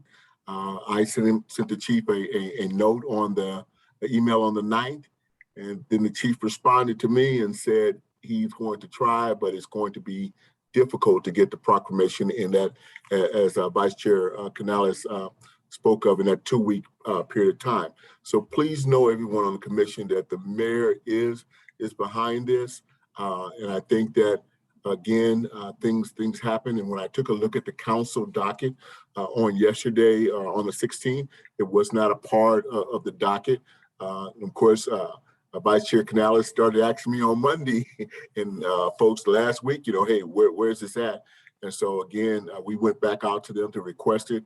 But, the greatest plans of folks oftentimes go astray, and they're limited by staff as well. And so I don't want to make excuses, but I think that January would be a kickoff for this, for the press conference. And we can schedule to have that would be good with the mayor and others, but would be also for the commission to go forth as a part of doing that which the commission has decided to do for the year. So I just wanted to submit that to you, everyone. Thank you. Thank you. And, I do think that everybody, certainly was working hard. And, I'm disappointed and also recognize, the efforts that were happening to try and do this. And I'm looking forward to doing something in January. Right. Vice Chair Canizales, anything else on this item before we move on? Yeah, so I guess the question is, since it was submitted, the proclamation, where is it in the process now? Will it be held to a different date, or is it just moving along the normal process? And is there an expectation that us as commissioners will go to a council meeting? Because I would imagine now the language has to be changed. And so I think there's still a lot of questions that need to be answered regarding, the next steps to move forward. And I think for the frustration on our part was just not having any information. We knew that it was late and it might or may not happen, but we said, well, let's just give it a shot. And because Matthew Gordon was really supportive of us trying to get something in there. And so we appreciate that. And we know it's challenging, but we kind of really need to, I guess, meet again and really talk about what are the next steps and be a little bit more specific with the timeline and what the expectations are for everybody. So yeah, and I think, so I'm just looking at time, I think let's for sure add this to the next agenda, and before the next meeting, circle back and get as much clarity as we can get from the mayor's office about if we can do this in January and what's required to get this to the finish line. And then, Gerald, real quick. I think, Madam Vice Chair and Chair and Commissioners, that what's going to happen is you are going to get the proclamation for this month. We do have, in fact, one more council meeting before the end of the year. And so it may be, in fact, in December. It is in a process. Where it is exactly now, I will follow up tomorrow to find out from the writer, the ones that are doing the proclamation, and then I will let everyone know where it is. You're on mute, Shannon. Thank you, Commissioner Thomas. I see your hand is raised. I just wanted to amplify what Commissioner Canizales was saying. Is it date specific on the proclamation that you're asking for now? Did it call out this last week as? Yeah, that's a really good question. And so we took the language from LA, and then I actually changed it once I got it from Commissioner Brown to make it two separate items, One would be the United Against Hate Week, but the other is to really support our effort in this San Diego versus hate. So that could happen at any time. It's not date specific. So even though that week long was included in there, I made it specifically 2 different action items within the proclamation. And I do think that we need to maybe, I think, meet offline, circle back, take a second look at the proclamation. Gerald, it may be that we ask for them to pull it this month so that we can do it in January, and we call San Diego United Against Hate Week a specific week in January. So why don't we plan to do that? And we'll move on to our next item, which is our awards committee report from Vice Chair Canizales as well. Yes, so as you know, we're meeting the 3rd Friday. So since our last meeting, we have not had a meeting. We're meeting this Friday. And what I think I reported last time that we need a budget. And so I know that Commissioner Brown is working on a budget with Gerald for how much money we need to raise for the dinner or reception. Commissioner Duncan has volunteered to chair the awards nomination committee, and he is requesting that if anybody on the commission is interested in reviewing the nominations, submit it. If you could let, I guess, me know or Reverend Brown know, so that the subcommittee could meet sometime between December 1st and our next meeting, which would be December 15th, I think, and then make recommendations to our board at that meeting for selection of awardees. And I guess the third part is— can I ask a question on that? Sorry. How many, do we know how many nominations we've received? And yeah, that one first. Gerald? Oh, he's saying one. We've only received one. So I really want to ask, so Gerald, if you can share the link with the entire commission, and if you can also share it with council offices. And I'm also wondering about if it's been shared with community organizations as well. In speaking with Madam Chair, to answer that question, in speaking with the person in our media office, she has shared it across many networks already, but I will share it again with council office, and I will share it with the partners that we have on the website. And if any of the commissioners know of any other partners that we should be calling out to, because sometimes when you share emails, folks look at it and they go on about their business. But if you know of a organization or someone that should be our partner, then we may need to call them, or you may, as commissioner, needs to call them and let them know to fill out that application. Yeah, and I would say, please, I am imploring everybody. I think we can all think of really incredible, worthy nominees for these awards. And so if each of us can think of one person that we think should be nominated, or an organization to share it with, please, please, please take the time to encourage those nominations. We want to lift up the great work that's happening in our community. And that can happen through this awards celebration for everybody who actively uses social media. If after this meeting, you can share the link to the awards nomination form, encourage people to apply, please do that as well. Yeah, actually, at the last meeting, I asked to have the press release sent out to everybody. And so I don't know if that actually happened. I do have a copy. I can't link it, but the press release was sent out to all the commission, to all the council offices. And I thought I'd ask for that to be sent also. So Gerald, if you could send that press release again to our commissioners, so they have that, because I think the press release does a really good job. I tried to link it on Google, but it changes. So I'm not able to link it right now, but I will do that now. Okay, perfect. Thank you.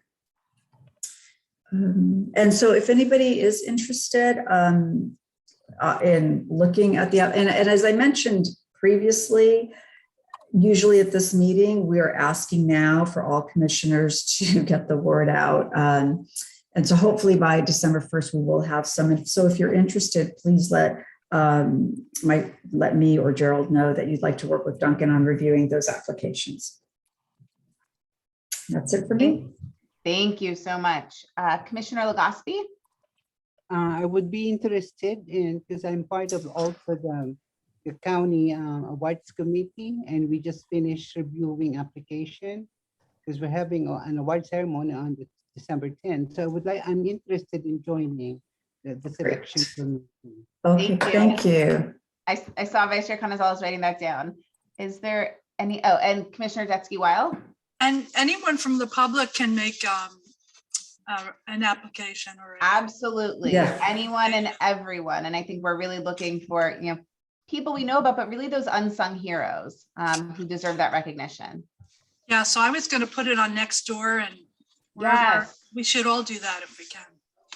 Yes. Thank you. Very good. Okay, moving on to our next item. It's our hate crimes and violent extremism report. Unfortunately, Commissioner Gillies isn't here tonight, but we'll share that with us when she comes back at our next meeting. And now I'll turn it over to Gerald for our executive director's report. Good evening, everyone, again. And thank you for your continual service to the city of San Diego. I'm going to share my screen for a second here, and I'm going to try to pick up on what we talked about last week. And if everyone can see that, we'll greatly appreciate it. If you can't, please let me know. So we talked about report and tracking reports, and so I just want to give you just a brief overview of the reports that come in. What you'll see here is San Diego HRC here and a report number. Basically, the report number is San Diego, the year, the date, and the month, and you'll have my initials by it because you'll know that I've seen it.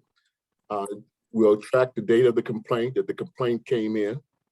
We'll track the jurisdiction of where that complaint came from, as well as where the jurisdiction of the actual, and can everybody see that?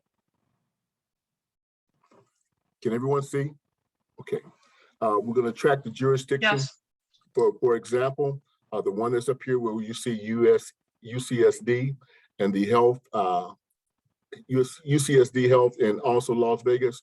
This complaint generated here in San Diego at the health center, but the folks that the complainants actually live in Las Vegas. And so we're going to follow up with the health center and with the complainants. We did in fact give them a call. And so we'll have the address down there when we can have the address. In this case, I didn't give the address there in Las Vegas because we do in fact have that. We have the complainant's phone number that will be on the report to you all as commissioners.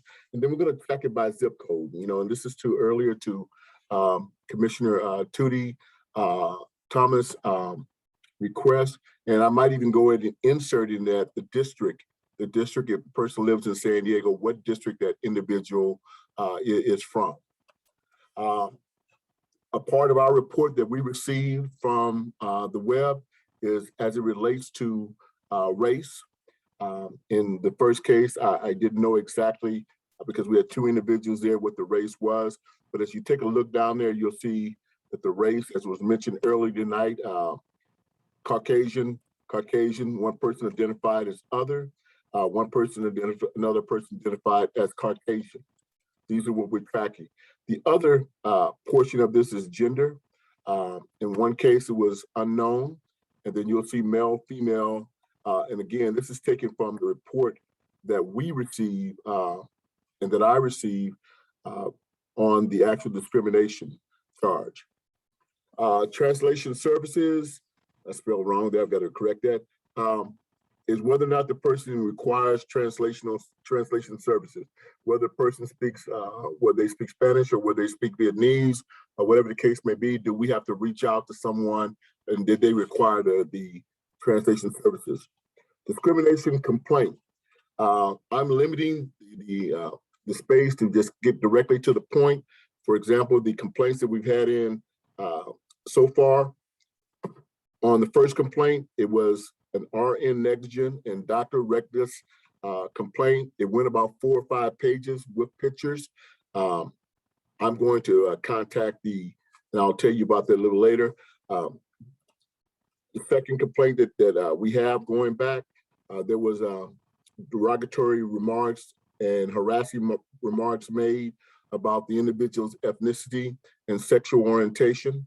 I spoke with that complainant as well today. He was called out and at the place where he worked at, since has been fired. He was called out and he was talked about by his sexual orientation. And then folks just came in and started, talking about him and harassing him. And so we spoke with him today as well. The other complaint that their person was prohibited from entering into a club. The individual on the complaint said it was because of their race. This was a Caucasian lady, and she said that they needed to hire more people of color at this club that she was stopped from. She worked there, and they wouldn't let her in, and they let some other folks in, and she was upset about that. One of the complaints came in, and he said this. He said it was about race and national origin and ancestry, that the person had discriminated against him and not the other folks in his area. And then, as we talked about earlier this evening, I did in fact have a person who filled out a complaint that felt like they were discriminated because of their mental and physical impairments.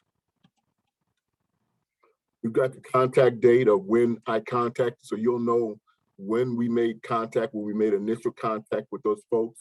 The action that I've taken, I've called complainants, I've spoken with the complainant, I referred them to the county HRC, or because I couldn't contact this person, I did nothing at all. And as I spoke about earlier, I did in fact, with the person with the mental physical impairments, I did speak to the assistant sheriff for the county of San Diego, and the assistant sheriff wanted me to forward over to them the actual complaint. And what they're going to do is they're going to pass that complaint on to their IA department, and IA is going to do an investigation because the lady who sent that in, she listed out the names of the sheriffs that were there. And so what I would tell folks in every community is get as much information as you can about whoever the complainant is, if you can, and if it's safe. And so the first complaint, I'm going to forward that on, or forwarded it on to the city attorney. The others, I haven't did anything about it. And the plan is to follow up at the 30-day, the 60-day, and the 90-day mark. And then I'll have additional case notes. This Excel spreadsheet will be for the commissioners at any time they want to review or get involved into the discrimination complaint. Thank you. Thank you, Gerald. I really appreciate you sharing this with us. One thing, since it came up here and then also in Terry's presentation, discrimination against people with disabilities, if we could add that as well, I think that's an important data point in addition to race and gender. Okay. And then the other thing I would add, I think, is in terms of the sheet that is shared with this commission, I don't think we should include phone number and address because that's confidential information. It would be interesting, I think, to track zip code.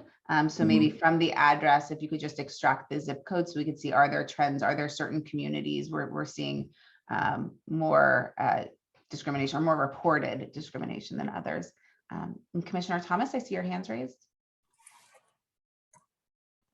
Yeah, exactly what you said is what I was going to say. I wanted to also add to that, if we could do a column for a group or a segment of our population that this person comes from. So if it's POC, if it's a woman, if it is a transgender or non-binary, you know, and have that as it'll be easy to tally later on, I think, to have that and to get rid of the male-female thing. We don't need to have that anymore as long as we have the other information. Okay, and thank you for the Commissioner. And what I'll do is I'll go into, we have to make that change on the website so that we can catch that information. And so we'll make that change on the website as well as we'll add to there, and I heard you earlier, the district where that individual may live. Yeah, the zip code is really important, I think. And thank you very much for doing this. This looks exactly like I had envisioned, and I think we all could make use of this. And, you know, this could be sent out with our minutes. So if there was anything that we wanted to discuss at the next meeting about it, that would be great. But, you know, I think we could all probably watch how this is going and see what we could do better. Yes, thank you. Roger Thank that. you. We'll be taken care of. Yeah, and Gerald, just want to share my appreciation for you because I know when you came in, there was a whole backlog and that you have gotten us back on track. You know, this is a really critical responsibility of this commission. So thank you really for your work on this. Well, Commissioner Kathy. Oh, yes. Molig, yeah. Molig. Your So hand raised blends right into your background. I know, it just, I know. So that's why I'm like, hello. Just to you know, hop on to Commissioner Thomas's piece of, yes, those categories, but let's make sure, you know, either it's separated by sexual orientation and gender identity, or it's LGBTQ, but we want to capture the LGB part of the community as well as the trans and non-binary part too, because there is a lot of gay hate crime happening. And when you look at that chart, that second one down where you said the guy was, I don't know, called out by his neighbor or something like that, it says for his sexual identity, but then you don't know what that is. Right. Right.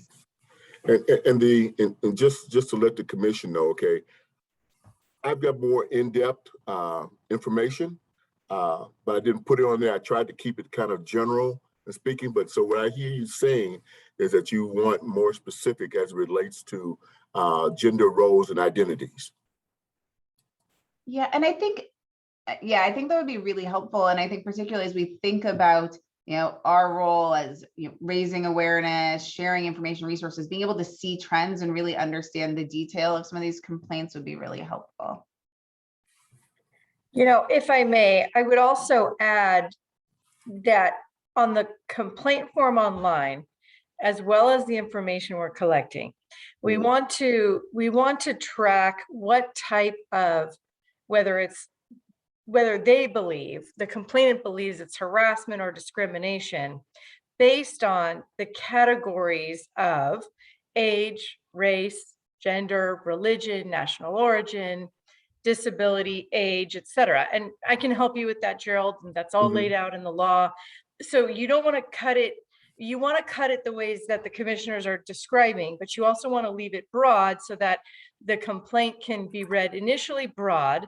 What is it that one is complaining about?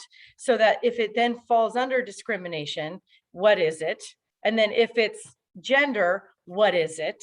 You know, what basis? So that then the information we want to see is under that. So there are multiple, I think, categories that we want to be able to collect, both from a complaint standpoint and then also subsequent from a data standpoint.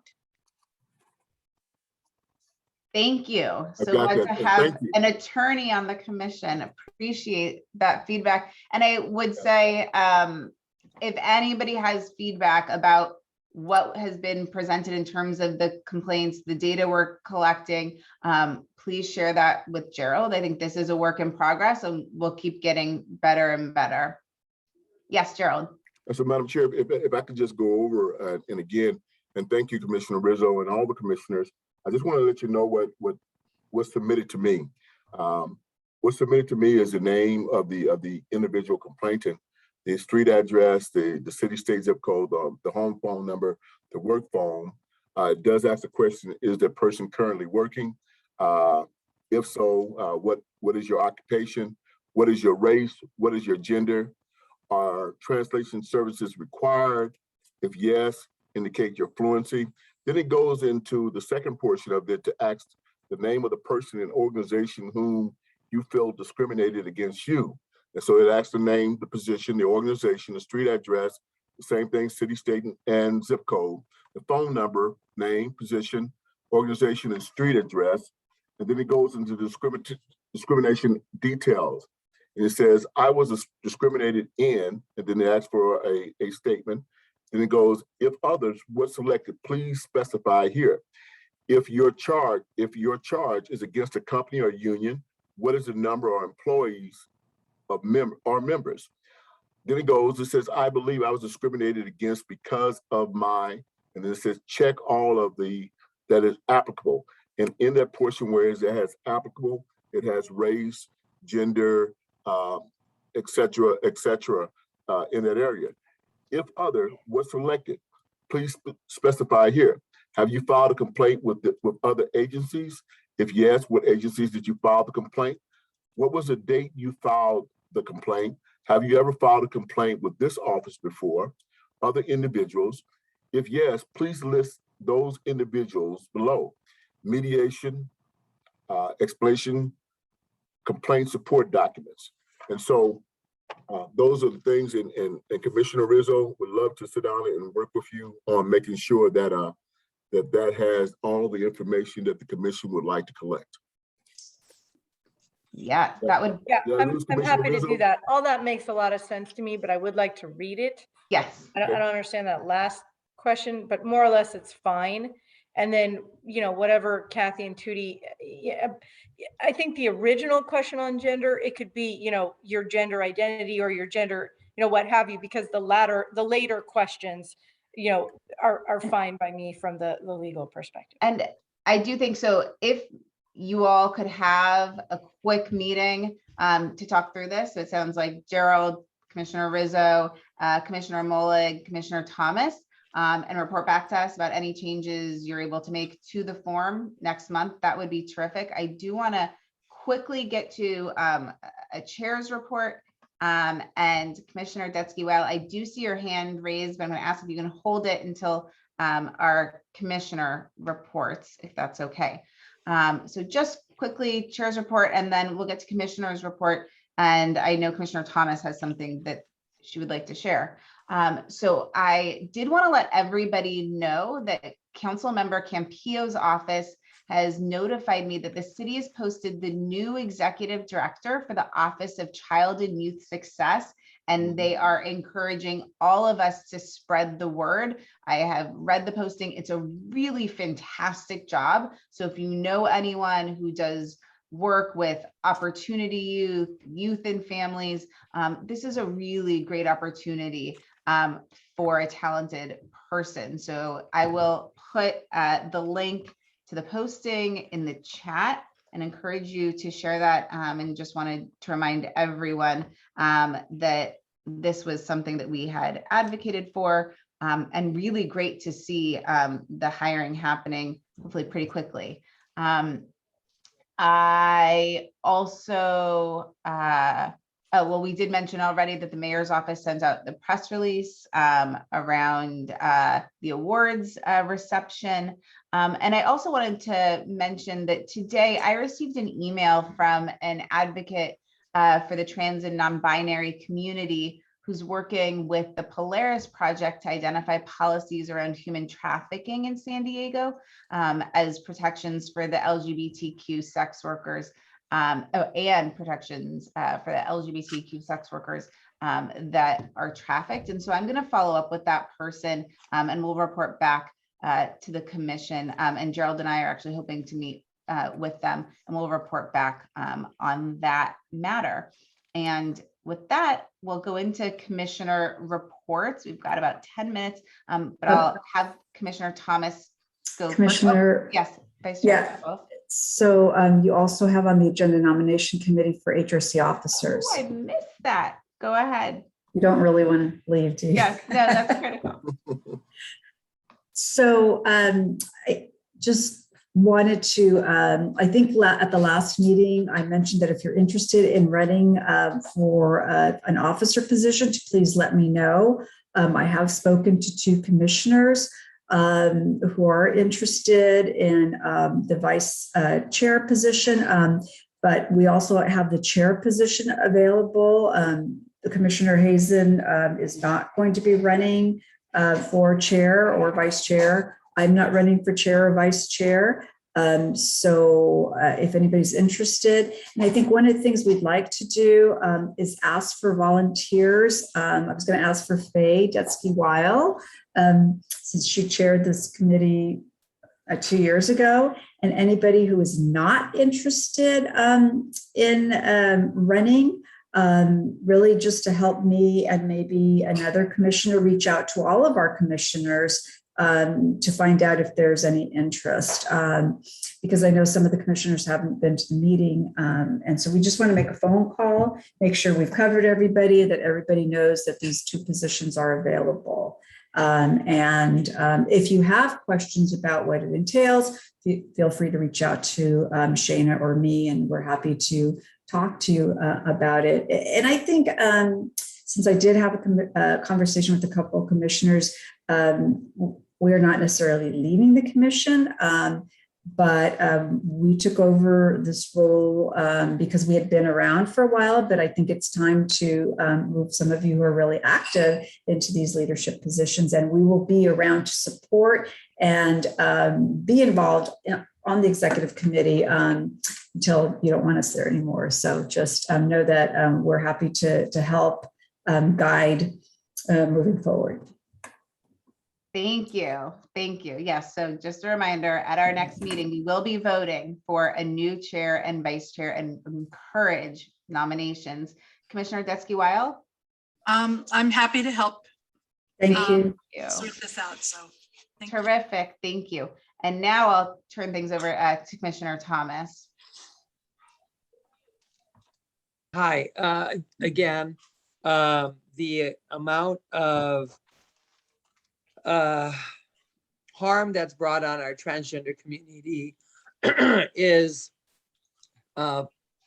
in front of the whole public to see.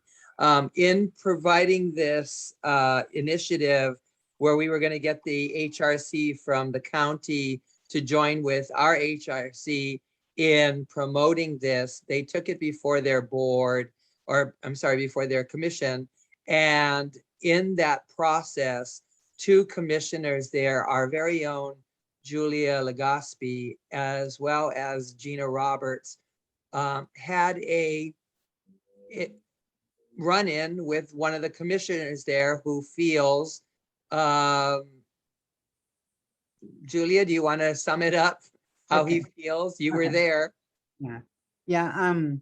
I was so excited in presenting what we discussed about joint support from both commission.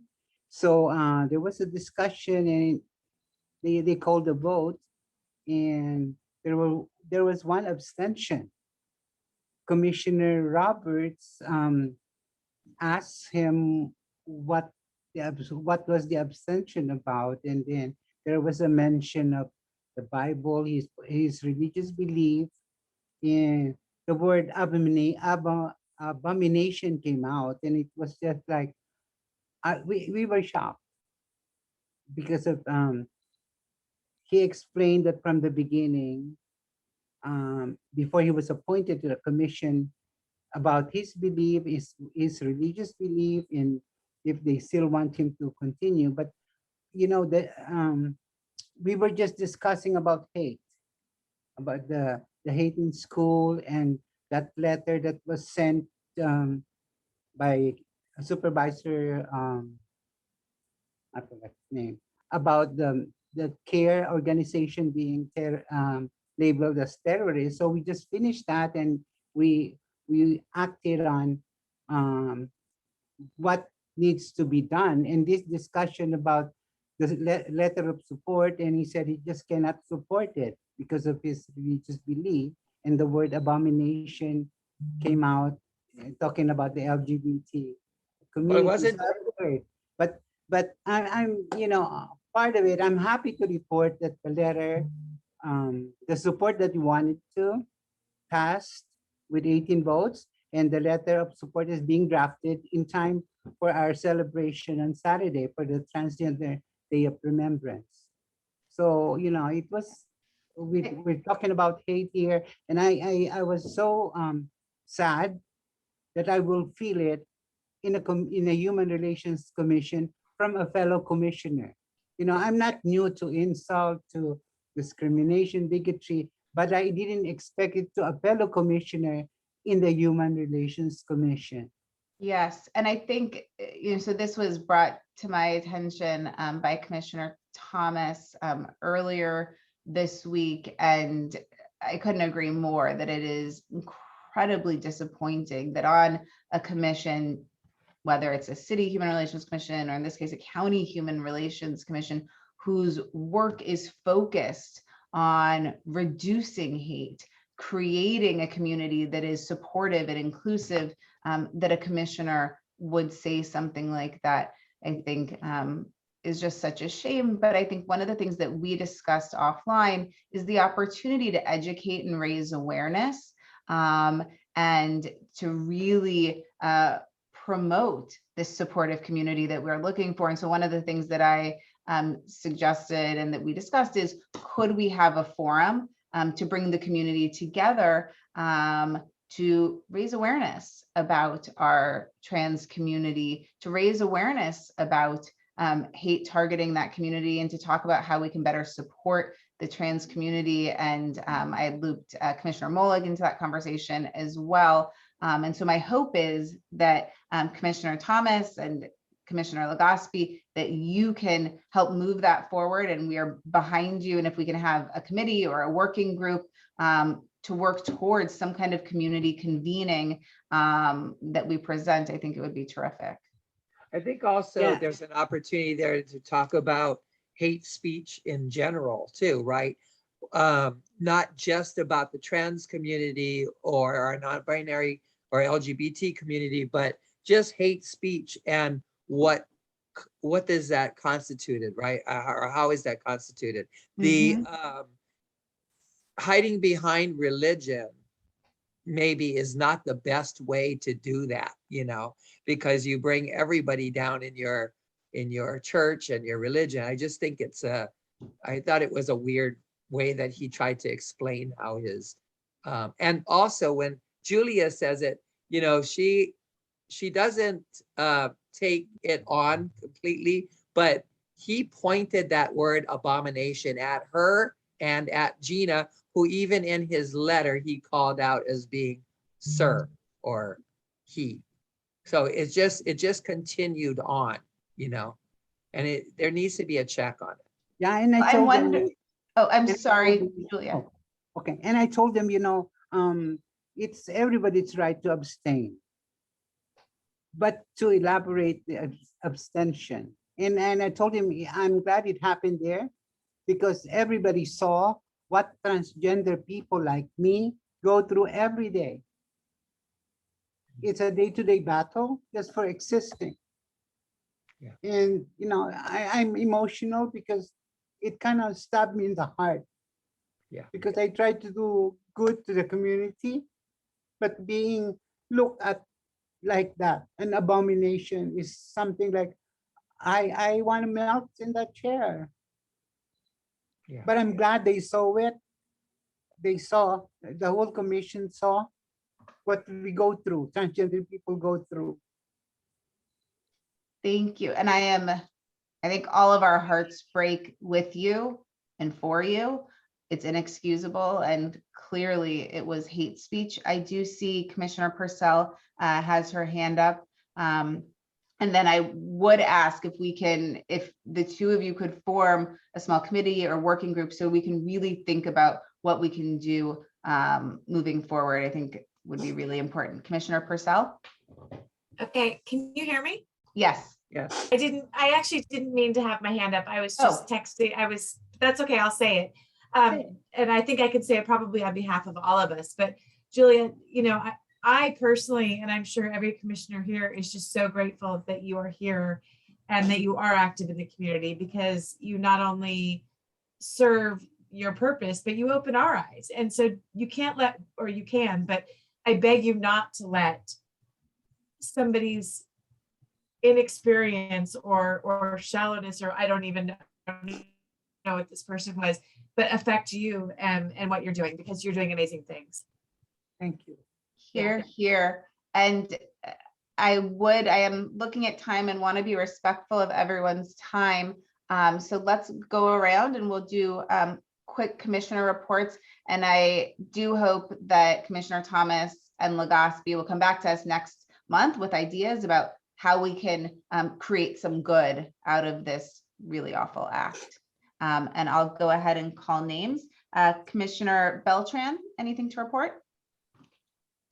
Hi, everyone. I just want to thank everybody for all of these really great contributions to the discussion about transgender equality. I think everybody's contributions are excellent, and I look forward to developing these ideas more in our communities. That being said, the only thing I have to report is the naming of Nippequai Elementary. The school names, thank you. The School Names Committee worked very closely with Kanapkohan Coalition to identify the original village that is closest to the elementary school that's being built, or that is closing completion in Mission Valley. Nippequai Elementary School was actually, the village of Nippequai was originally located where the current Presidio is, and was moved closer to San Diego River historically in order to promote trade routes between the Cahuilla, the Kupa, Baja Tipai, Ipai, and Quetzal nations. So being as how it sits in Mission Valley is kind of a center for community commerce. I think it's a perfect name and very fitting for this elementary school to represent that history. So we moved forward with that name and presented it to the school board, and it passed unanimously. So I'm really happy to contribute to that effort on behalf of the commission and on behalf of Kanapkohan. So that's what I'm reporting for this month. Oh, such good news. Thank Yay. you. Yeah, my pleasure. Commissioner Brown and Duncan are not here. Is that correct? I don't see them. Commissioner Detsky-Weil. Hi, yes. What I wanted to add before about that report, which was wonderful, showing all the different categories, we should probably add religion onto that report too. Yes. And the other thing I wanted to say is open enrollment for Medicare ends December 7th, and people can go on the internet to seniorlaw-sd.org, and they need to make their decisions about Medicare by the 7th, and if they're going to change their options. The other thing I wanted to say is the bylaws. We need to put the bylaws to bed. And so I know Commissioner Rizzo did some final updates, and I'm not sure if we have to bring it back to the commission for another approval. I think they're in line with what we already approved. So they then need to go to Matthew, I believe. Reverend Brown, can you confirm? Yes, ma'am. He'll take a look at them, and then of course it is your bylaws. And so I will pass them to Matthew, and I will pass them to the clerk, to city clerk as well. And so so they can have it as a part of the record. Okay, and then we need to get a final copy out to all the commissioners, I think. Yes, ma'am. Okay, great, thanks. And Commissioner, Vice Chair Canizales, we'll get in touch about calling all the different, we'll divide up the list and make some phone calls about chair and vice chair for next month. Thank you. Perfect. And I do see, so I know I had called on Commissioner Brown, who I think is joining us as a participant, not a panelist. I saw that Commissioner Brown's hand was raised and there's a comment. So Commissioner Brown, is there I don't know if you're able to speak, if we're able to hear you, but I didn't know if you had anything to report. I'm going to promote her to a panelist. Oh, again. good. Better late than never. Okay, in the meantime, we'll wait for Commissioner Brown, but Commissioner Higa? I just wanted to reiterate what Tootie and Julia is pursuing, but I really think that it's very difficult to change attitudes of adults. And I think we should start in the elementary school. That book that I mentioned, Jazz, is about a real experience of Jazz Jennings. And my sister actually read the book to her grandkids, and they were totally 7 and 8 years old. And they did not know what was going on. And, you know, they asked a lot of questions. But I really think that we should do something to promote the efforts in our school district in San Diego Unified.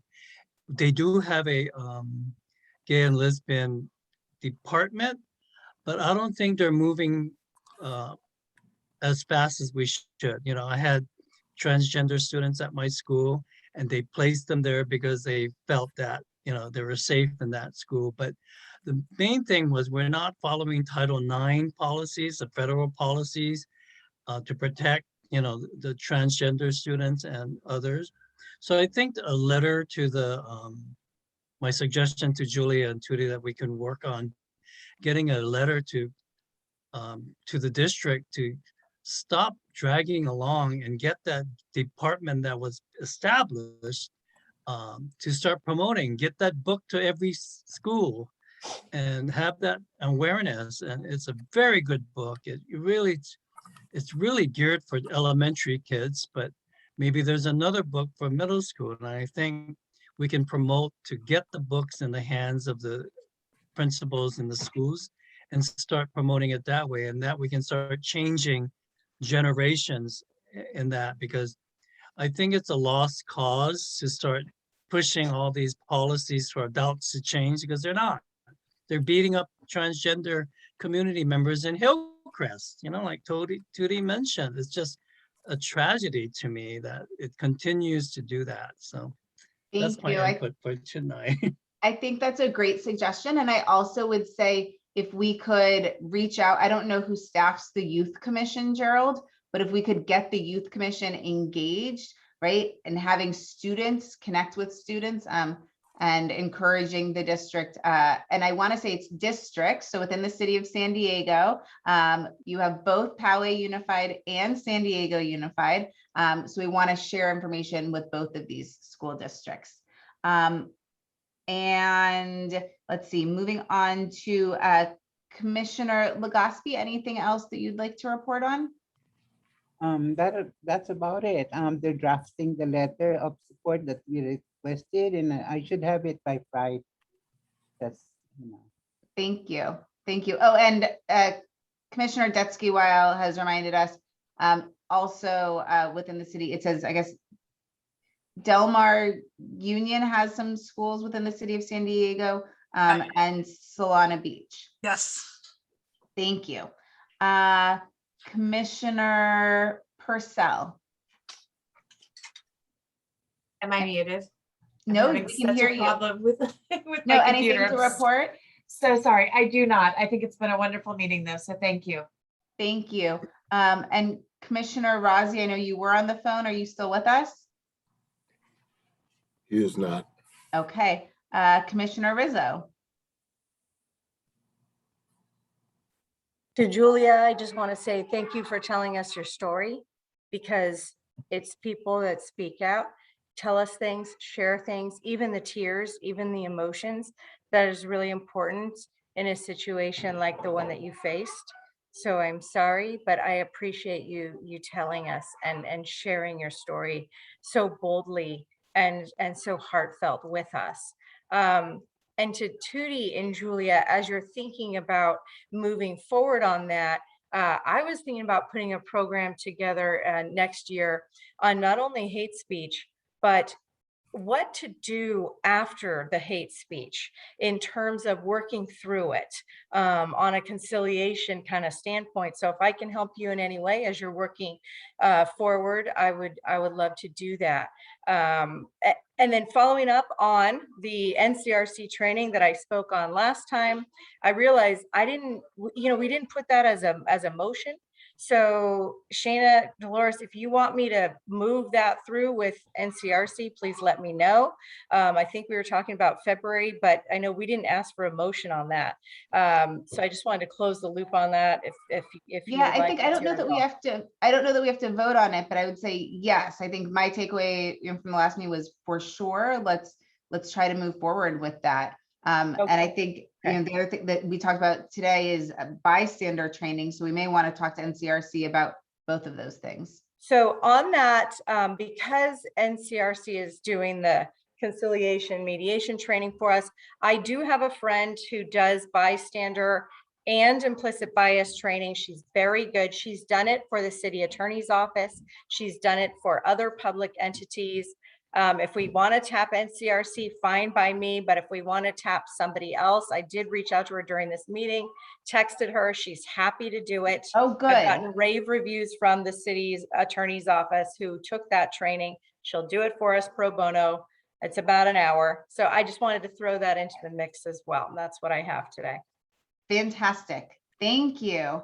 Madam Chair? Yes, before we wrap up. This is a point of order so that we make sure that we stay up in front of the Brown Act, and I know that Commissioner Rizzo wouldn't get us in trouble, is that we bring this issue back to the board at the next meeting and have a vote on it, even though we know that she's moving forward already. And we can list those two things down there for the next meeting. So just for a point of clarification, so we need to vote on her. She's shaking her head yes. So when the lawyer shakes her head yes, we have to vote on it just to make sure that that the entire board is giving the thumbs up and we're not violating the Brown Act. So okay, sounds good. We'll put it on the agenda, vote on it, and move forward. Very good. Thank you. Well, thank you, everyone. I apologize that we are a few minutes over. Really, really appreciate everybody's contributions and all of the work that you're all doing in the community to make San Diego a better place. And with that, I will adjourn the meeting. Good night, everyone. Good night. Happy Thanksgiving. Thanksgiving. Thanksgiving.